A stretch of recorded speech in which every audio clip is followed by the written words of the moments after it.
A close relative of Attorney Medialdea is also at the hospital from the this is from the embassy.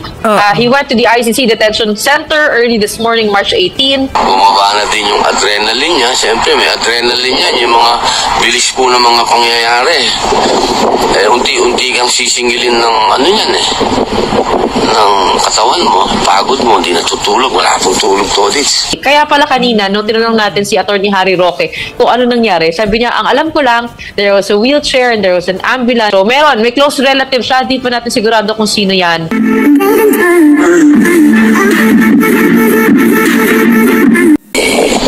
ES po ay ilang araw nang hindi natutulog, pagod sa edad niya. Ayun po ang mga nagaganap po dito.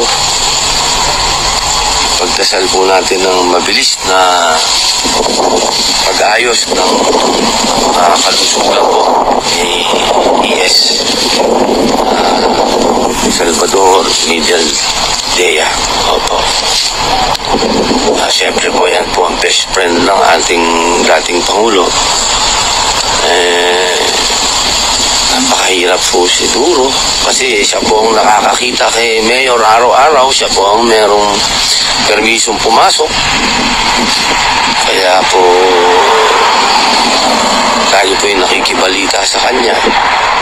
Siyempre, ang lagi po nilang na sinasabi, okay si Mayor, maayos si Mayor, okay naman yung kulungan ni Mayor, okay yung selda ni Mayor, maayos naman yung pagkain, lahat po yun sinasabi ni ES.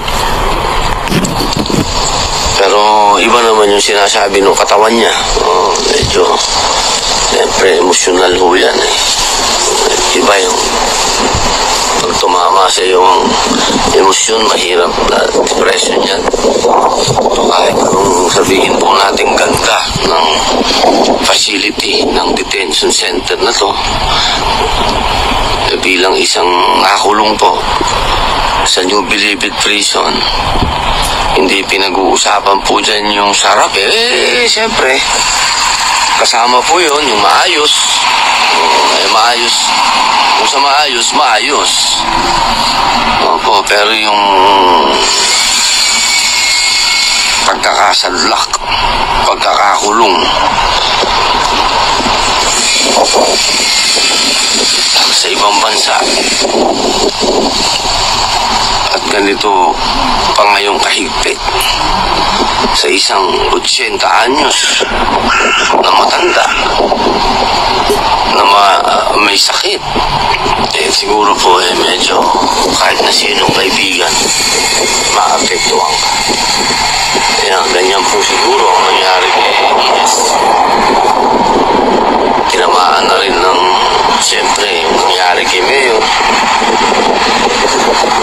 Bumaba na din yung adrenaline niya. Siyempre may adrenaline niya. Yung mga bilis po ng mga pangyayari.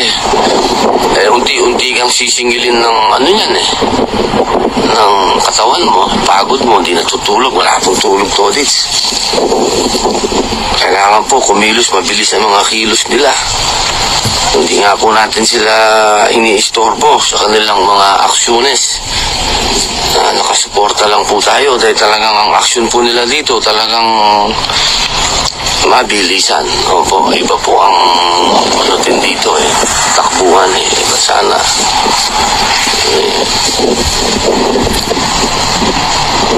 maging mabuti na si ES. Umalis naman po ako doon sa tuwing nagpapahinga. Maayos. Bumalik na po yung brother-in-law niya ang nandun. Yun po, nandito pa rin po ako.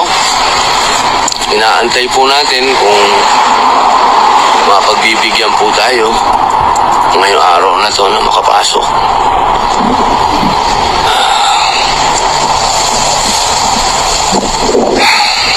Tricky, pagpasensya niyo na ako, maglalakad ako ng konti kasi nilalamig na ako. Pero eto, nakikita ninyo, I'll take you around dito sa ICC Detention Center. Nandito kami sa labas ngayon.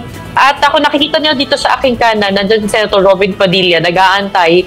Umaasa pa rin siya na makabisita siya sa loob kay dating Pangulong Rodrigo Duterte. So nag-aantay yung mga tao dito, kasama ni Senator Robin at kaming mga media nag-aantay din. So, kanina yung nangyari dito sa labas, nakita natin na pinasok si Executive Secretary Salvatore Medialdea sa isang ambulansya, mga 9 around mga 10 in the morning pala yan. Tapos, nakakuha tayo ng konting balita tungkol dyan mula sa embassy at sinasabi nga nila around 8:58 a.m. bago yung kanyang scheduled visit sa dating Pangulo ay sumama yung kanyang pakiramdam. Tapos, nilagay siya sa isang wheelchair muna, tapos nilipat siya sa stretcher, pinasok sa ambulansya at umalis na yung ambulansya. So, ngayon, nakipagkwentuhan din tayo kay Senator Robin Padilla na kanyang guardian dito nga sa kanyang pagpunta sa ospital. At ang kwento sa atin, wala raw tulog si Executive Secretary Salvatore Medialdea at maaaring na-trigger yung kanyang heart condition. So, yun yung informasyon na nakuha natin tungkol dyan. Si ES, 70 plus years old na, no? At dahil nga sa mga nangyayari, umaga't gabi, may kausap siya, inaayos, inaareglo yung mga bagay-bagay dito. So, siguro, nag-take yun ng toll sa kanya. But as to yung mga susunod pang hakbang, inaabangan pa din natin yan. Pero nakita rin natin si Attorney Nicholas Kaufman, lumabas siya mula dito mga 11 na. So, nakipag-meeting siya kasama yung dating Pangulo from 9 to 11 a.m.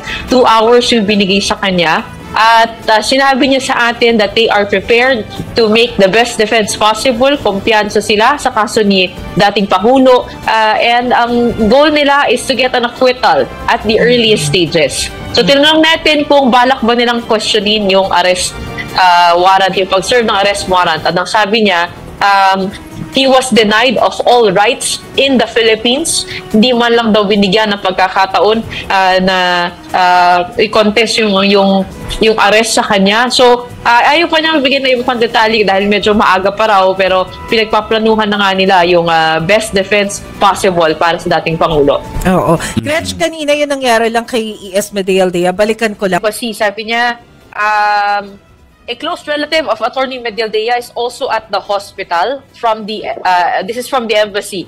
He went to the ICC detention center early this morning, March 18, for a scheduled visit. While registering at the reception counter at around 8:55 a.m., he fell ill. An embassy official who accompanied him to the detention center immediately called for medical attention, which was provided by a detention center medic. Kaya pala kanina, nung tinanong natin si Attorney Harry Roque kung ano nangyari, sabi niya, ang alam ko lang, there was a wheelchair and there was an ambulance and he was brought in for his scheduled visit. Kaya kung papansin mo, yung 8:55 a.m. na pag-register niya, mga 10 plus na siya, or magte-10 na siya dinala, mga isang oras siya na nandoon bago siya na itakbo sa ospital. So, may close relative siya. Di pa natin sigurado kung sino yan. Pero, yun nga, no? Siyempre, nakakapagbahala dahil si ES Medialdea, talagang pinaka-matalik na kaibigan ni dating Pangulo dito sa The Hague. At siya lang yung registered counsel. At ngayon, si Attorney Nicholas Kaufman na. Pero silang dalawa kasi yung may pinagsamahan matagal. Pero kamusta na ang lagay ngayon ni ES Medialdea? Hindi tayo nakakuha pa ng update. Tatanong natin mamaya kasi medyo matipid sila sa kanilang mga sagot. Pero yun nga, nabanggit sa atin na maaaring ito dahil sa pre-existing heart condition ni ES Medialdea. So sabi natin, mukhang kailangan yata ng bata-batang abogado. Sabi ni Senator Robin, nandiyan naman na si Nicholas Kaufman.